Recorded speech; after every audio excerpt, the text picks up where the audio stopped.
Episode की starting वहीं से होती है जहाँ पे बेचारे लिन की डिज़ाइंस को रिजेक्ट कर दिया गया होता है और रो रहा होता है। उसके पास में तभी सन गया था, हमने लास्ट एपिसोड में इतना ही देखा था। अब सन जाता है, लिन को एक बच्चे की तरह कंफर्ट करता है, जैसे माँ नहीं समझाती अपनी बेटी को कि बेटा रो मत, सब कुछ ठीक हो जाएगा। अब यहाँ पे बेटा बच्चा जो होता है, मतलब लिन रोते रोते सो गया होता है, तो अब सन जगता है चुपके से और वो किसी को कॉल करता है और वो कहता है कि मुझे तुम्हारी हेल्प की ज़रूरत है। अब उसने हेल्प किससे मांगी, क्या करा, ये हमें नहीं दिखाया जाता है, लेकिन ये सीन ना यहीं पे कट हो जाता है। अब जब लिन सो रहा होता है तो अगेन उसको सपने में वही लड़की दिखती है जो हमेशा दिखती है उसको, अजीब सा गाउन पहन के सिल्क वाला। इसकी एकदम से शौक के साथ में आंखें खुलती हैं कि आखिर ये लड़की रोज़ रोज़ सपने में कहाँ से आती है। भाई मैं तो पागल हो जाऊंगी अगर इस तरीके के सपने आने लगे, मेरे को तो सिर्फ भूतों के सपने ही दिखते हैं। अब यहाँ पे नेक्स्ट डे जैसे इसकी आंखें खुलती हैं तो सन इसके पास में होता है और वो कहता है कि देखो तुम्हें ऑफिस जाने की ज़रूरत नहीं है, तुम्हारी तबीयत ठीक नहीं है, तुम लीव ले लो, तुम यहीं पर रहो। अब हम देखते हैं कंपनी में इन तीनों नमूनों को, यहाँ पे पिम होती है, यो होता है, सैम होता है। ये तीनों डिस्कस कर रहे होते हैं कि इनकी मतलब वो क्या है, इनकी जो हेड है काऊ नाम की, इसको उस पर शक है इन तीनों को। तो ये कहते हैं कि ऐसा तो नहीं कि काऊ ने कुछ गड़बड़ की है, क्योंकि सारी फाइल्स उसी के पास में रहती हैं। फिर इनका शक जाता है जुलाद इस पे कि कहीं ये मक्कार तो नहीं है, हम कुछ गड़बड़ कर रहा हो, इसने ही सारी डिज़ाइंस को लीक कर दिया है और बोल दिया है कि कॉपी की है लिन ने। लेकिन ऐसा नहीं होता, क्योंकि इसको लगता है, इन ये सोचते हैं कि नहीं जुलाद इसके बस का ये काम नहीं है और वो तो पहले ही हम सबका हेड है, तो वो क्यों ही करेगा। इनकी जो शक की सुई रुकती है ना, वो काऊ पर ही जाकर रुकती है, क्योंकि इनको पता था कि काऊ ने ही लास्ट टाइम वो फाइल्स ली थी लिन से। तो यहाँ पर सैम समझाने की भी कोशिश करता है, लेकिन फिर सैम भी एग्री करता है। अब हम देखते हैं यहाँ पर एक कार आके रुकती है सन की कार के पास में और एक उसमें से नई छमियाँ निकलती है एली नाम की, मतलब एक नई लड़की की एंट्री होती है। तो जब एली जा रही होती है तो यो और पिम उसको जाते हुए देख लेते हैं। अब एली को देख के बाकी वर्कर बात करते हैं कि ये तो प्रेसिडेंट की फियांसे है, मतलब सन की फियांसे है। तो अब यहाँ पे यो और पिम भी काफ़ी शौक होते हैं कि क्या प्रेसिडेंट दो दो नावों में पैर रख के सवार होने की कोशिश कर रहा है क्या, उसकी फियांसे भी है और उसने लिन को भी पटा के रखा है। और ये वाला सीन यहीं पे कट हो जाता है। अब जो इसके बाद में एली होती है ना, वो पहुंचती है सीधा सन के ऑफिस में। उसको चैन ने बहुत रोकने की कोशिश की थी, लेकिन नहीं, रुकती नहीं है। ये 2.5 फीट की छटंकी सी लड़की और ये एक सेक्रेटरी से नहीं रोक के जाती। अब यहाँ पे जो सन होता है ना, वो एली से बहुत ही शांति से बात करता है। तो एली कहती है कि तुमने मेरा अपॉइंटमेंट एक्सेप्ट किया, थैंक यू सो मच, और मैं अब तुम्हारे साथ यहीं पे रहने वाली हूँ। तो ये एली अपना वीआईपी कार्ड भी दे देती है सन को। तो इस वीआईपी कार्ड को याद रखना तुम लोग, इससे हेल्प होने वाली है। लेकिन सन पता है क्या बोलता है, मेरी मीटिंग है अभी, तो तुम यहीं पर वेट करो, 3 मिनट में मीटिंग स्टार्ट होगी, वहाँ से निकल लेता है। अब हम देखते हैं यहाँ पे काऊ को, जब ये नाइट में अपनी ड्यूटी खत्म करके, मतलब अपना काम कंप्लीट करने के बाद में जा रही होती है ना, तभी पीछे से आते हैं यो और सैम। इसका लॉकर वगैरह खोलकर सारी फाइल्स की फ़ोटो ले लेते हैं। अब ये नहीं पता कि इनका शक क्लियर हुआ या नहीं, मतलब अभी भी काऊ डाउट में ही है या फिर नहीं। इतने में ही काऊ वापस भी आने लगती है। जैसे ही वापस आती है ना, तो जल्दी से जो सैम और यो होते हैं ना, वो दोनों जल्दी जल्दी फ़ोटो खींचते हैं और उन दोनों को बेचारों को छुपना भी पड़ता है। अब फाइल्स का पता नहीं उसमें क्या था, मुझे क्लियरली नहीं समझ आया वो सीन। अब यहाँ पे नेक्स्ट डे जो सन होता है उसको मसाज दे रहा होता है लिन और कहता है तुम कितना काम करोगे। इतने में ही जो सन होता है ना, उसके पास में किसी का मैसेज आता है। अब उस मैसेज में क्या था वो भी नहीं दिखाया जाता। लिन उससे पूछता भी है क्या हुआ, काफ़ी टेंशन में हो, लेकिन सन उसको कुछ नहीं बताता। और नेक्स्ट डे ऑफिस का सीन दिखाया जाता है। हमें एक वर्कर को दिखाते हैं जो कि इनका मतलब डिपार्टमेंट में कुछ होगा किसी पोस्ट पर, तो ये उससे इन्फॉर्मेशन निकालने की कोशिश कर रहे होते हैं। ऐसा लगता है जैसे इसको पता था कि डिज़ाइंस को किसने लीक किया है और किसने लिन की कॉपी को पहले ही सबमिट कर दिया था। अब हम यहाँ पर देखते हैं लिन को, वो नहा रहा होता है मस्त। सन उसके पास में जाता है और कहते हैं कि अब तुम रिलैक्स फील कर रहे हो। भाई ऐसा क्या हो गया कि नहाने से रिलैक्स फील होगा, इनके यहाँ तो गर्मी भी नहीं लगती होगी इतनी ज़्यादा। अब यहाँ पे ये कहता है नहाते नहाते कि हाँ मैं तब ज़्यादा रिलैक्स फील करूँगा जब तुम मुझे नहलाओगे। इनविटेशन मिल गया। अब यहाँ पे सन अपने कपड़े उतारने लगता है और मस्त मतलब इसको नहलाने लगता है। अब तुम लोग मुझे ये बताओ इस नहाने को क्या नाम दिया जाए, क्योंकि ये नहाना तो मुझे किसी एंगल से नहीं लग रहा। खैर छोड़ो, ये जो भी कर रहे होंगे भगवान जाने, हो सकता है इनके यहाँ पे ऐसे ही नहाते हों।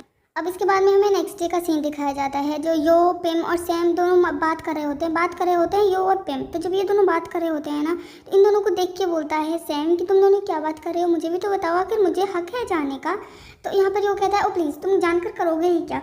अब ये वही काऊ के बारे में बात कर रहे होते हैं कि अगर प्रेसिडेंट को सब कुछ पता है तो उसने अभी तक कोई भी एक्शन क्यों नहीं लिया है सारी चीज़ों के ऊपर। अब इनका मतलब शक भी है काऊ पे, लेकिन फिर भी ये एक मौका, इनको ऐसा लगता है कि शायद काऊ ने ऐसा ना किया हो, तो ठीक है। अब छोड़ो इस बात को, मतलब ये सीन में ना इतना कुछ खास दिखाते नहीं है। अब हम देखते हैं सन और लिन को, ये दोनों कार में कहीं जा रहे होते हैं। तो आज यहाँ पर सन लिन को ऑफिस नहीं लेकर गया होता, कहीं और लेकर गया होता है। तो लिन कहता है हम यहाँ पर क्यों आए हैं, तो सन कहता है क्योंकि मैं तुम्हारी हेल्प करना चाहता हूँ। अब ये उसी मैडम के पास में जाता है, मतलब ये हो सकता है इनसे भी ज़्यादा बड़ी बिजनेसमैन होगी, क्योंकि इसी ने डिज़ाइंस को रिजेक्ट किया था और लिन को ब्लेम किया था।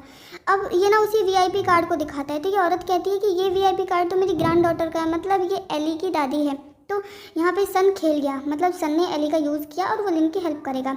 अब सन ना सारे डिज़ाइंस को दिखाता है, और जो लिन ने बाद में प्रिपेयर किए थे, बनाए थे डिज़ाइंस, उनको भी दिखाता है। तो वो कहता है कि डिज़ाइंस लिन के ही थे, कॉपी किसी और ने किए हैं। तो अब जाके इस दादी को, मतलब एली की दादी को समझ में आता है। तो वो कहती है कि मैं लिन को माफ़ कर दूंगी, एक ही शर्त पर, लिन को हमारा मॉडल बनना होगा, और जो वो न्यू नेकलेस लॉन्च होने वाला है ना, उसका जो मतलब शूट वगैरह होगा वो ही करेगा लिन। लेकिन जैसे कि दादी लिन को देखती है ना, तो इसको भी कुछ ड्रीम वाली फीलिंग आती है, जो हमेशा लिन करता है पानी को देख के, उस तरीके से खो सी जाती है। हो सकता है दादी को भी कोई राज पता हो, अभी हमें वो चीज़ नहीं दिखाई जाती। अब इसके बाद में जब लिन और सन जा रहे होते हैं, तो सन कहता है लिन कहता है मुझे कोई एक्सपीरियंस नहीं है मॉडलिंग के बारे में। तो सन कहता है अगर तुम नहीं चाहते तो मैं मना कर दूंगा। तो लिन कहता है नहीं कोई बात नहीं, मैं कर लूँगा। अब नेक्स्ट डे ये रेडी हो जाता है, तो पता है जुलादिस भी होता है वहाँ पे, अपने नंबर बनाता है कि वैसे अगर उन्होंने पहले पूछा तो ऑफर उनको मुझे करना चाहिए था मॉडल बनने के, लेकिन कोई बात नहीं, लिन भी कम नहीं है, मुझसे तो कम ही सुंदर है वो खुद, मतलब अपने मुँह मियाँ मिट्ठू बन रहा होता है वो खुद से ही। अब इसके बाद में जो लिन होता है वो चला जाता है अपना जो वो मॉडलिंग वाला जो नेकलेस पहन के वो एडवर्टाइजमेंट करने वाला है कुछ इस तरीके से। और जैसे ही कपड़े पहन के आता है बाहर, भाई जाली सी पहन के आता है, और इसको देख के सन तो एकदम पागल हो जाता है। अब जब ये कपड़े ट्राई करने के बाद में चेंज कर रहा होता है, तभी चेंजिंग रूम में आ जाता है सन, और लिन कहता है कि बस मैं चलने ही वाला हूँ मैं। तो सन को जाना थोड़ी है, सन को तो यहाँ पे कुछ और करना है। अब लिन कहता है नहीं तुम ऐसा कुछ मत करो, यहाँ पे हमें कोई देख लेगा। मुझे हंसी और आती है इन डायलॉग्स को बोलने में।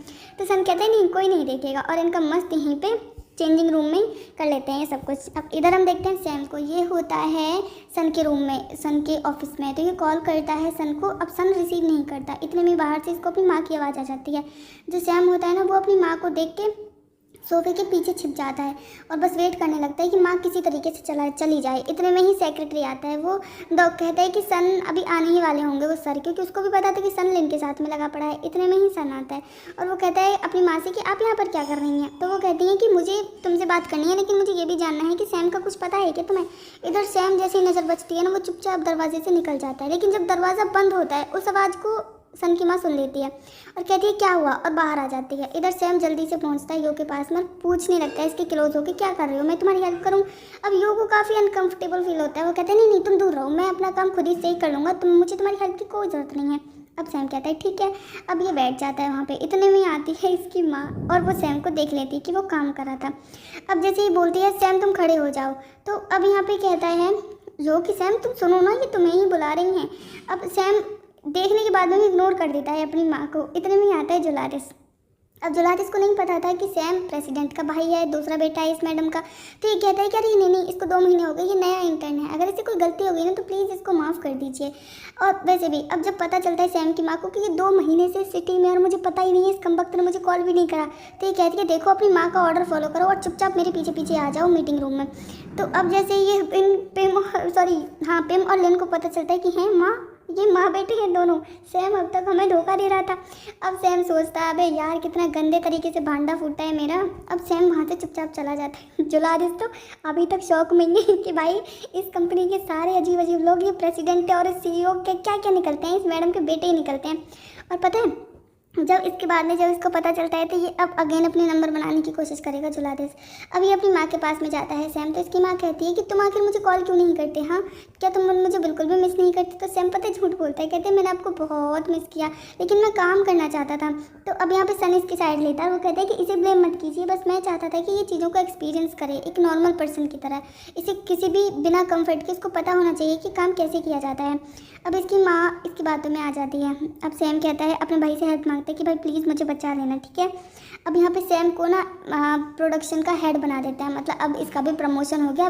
भैया ये जो इनकी ओनर है कंपनी की, उसी के बेटे हैं, तो इनका तो प्रमोशन भी बड़ा तगड़ा होता होगा। अब यहाँ पे ये हेल्प मांगता है सन से, तो सन बोलते चल जितना रायता फैलाया ना खुद ही उसको समेट लियो। तो अब इधर बेचारा यो तो कोमा में ही है अभी तक। पिम इसकी कंडीशन समझ जाती है और लिन भी। अब यहाँ पे बोलते हैं यो यो यो मेरी बात सुनो, यो वहाँ पर हो तब सुने ना। यो तो पूरा झटके में चला गया। अब यो के पास में आता है सैम और बोलता है कि मुझे तुमसे कुछ बात करनी है, तुम टाइम दोगे? तो यो बोलता है नहीं, मुझे बहुत काम है, अभी मैं बिजी हूँ, फ्री नहीं हूँ। मतलब ये बात नहीं करना चाहता सैम से। इतने में ही जुलालिस आता है। वो बोलता है ओहो मुझे पता है, पहले से पता नहीं था कि तुम इतने अच्छे से कपड़े क्यों पहन के आते हो डेली डेली। अब यहाँ पर ये सभी लोग उसको बहुत अच्छे से ट्रीट करते हैं। तो सैम कहता है नहीं, तुम लोगों को मुझसे अजीब बिहेव करने की ज़रूरत नहीं है, क्योंकि मैं तुम्हारे लिए पहले वाला ही सैम हूँ। तो बेहतर होगा तुम सब अच्छे से मेरे से बात करो। अब इधर हम देखते हैं फाइनली प्रेम को, मतलब ये प्रेम जो भी है ना, ये पट नहीं रही होती है पिम से। पिम इसके आगे पीछे घूमती रहती है। पिम इसकी हेल्प करने के लिए कहती है, ये सीढ़ियाँ उतर रही होती है प्रेम, सही है। अब जब ये प्रेम जा रही होती है तो लिन इसका हाथ पकड़ कर रोकती है। तो ये प्रेम होती है ना, ये रुक तो जाती है, लेकिन जैसे ये एक कदम पीछे करती है तो सीढ़ियों से फिसलता है इसका पैर। ये पहन के चलती है ना 10-10 इंच की हील, ये लुढ़क जाती है। और अब प्रेम इसके पास में आती है और वो कहती है मुझे माफ़ करना, मेरी गलती नहीं थी। मतलब प्रेम जब प्रेम के आसपास भटकती है ना, हमेशा गड़बड़ी होती है बेचारी से। अब प्रेम का बेचारी का एंकल भी टूट गया। अब ये उसके लिए कुछ लेकर आती है, उस पर लगाने के लिए दवाई वगैरह। तो अब यहाँ पे प्रेम कहती है पिम से कि मुझे तुम्हारी हेल्प की ज़रूरत नहीं है, क्योंकि तुम जब भी मेरे आसपास होती हो चीज़ें हमेशा ही गड़बड़ होती हैं। तो बेहतर होगा कि तुम मेरे आसपास ही रहना बंद कर दो। मतलब ये एक तरीके से पिम को वहाँ से जाने के लिए बोल देती है। पिम को बहुत बुरा लगता है जब प्रेम उसको ऐसे रिजेक्ट करती है। फिर भी पिम इससे एक बार बात करने की कोशिश करती है, क्योंकि ये लाइक करती है भाई बेचारी को। अब जब प्रेम है ना, वो इसकी बात नहीं सुनती और जाने को कह देती है, तो प्रेम वहाँ से फिर चली जाती है। अब जाने के बाद में इसको थोड़ा फील होता है कि ऐसा नहीं करना चाहिए था। इधर हम देखते हैं लिन को। जो लिन होता है ना, वो जा रहा होता है अपने शूट के लिए। तभी यहाँ पर बहुत सारा पानी दिखता है उसको, मतलब पानी के अंदर इसको शूट करना है, कुछ करना है। और जैसे कि पानी को दिखता है ना, अगेन इसके सपने स्टार्ट हो जाते हैं। अभी तो ये सो भी नहीं रहा होता, अगेन इसको अपने सपने में वही दिखता है कि नंगा पुंगा किसी पहाड़ पर लेटा रहता है। मतलब इस सपने का क्या मतलब है, कपड़े पहना देते हैं इसको सपने में, नंगा रखने की क्या जरूरत थी। और इसी के साथ में एपिसोड यहीं पर खत्म हो जाता है। तो उम्मीद है एपिसोड पसंद आया होगा।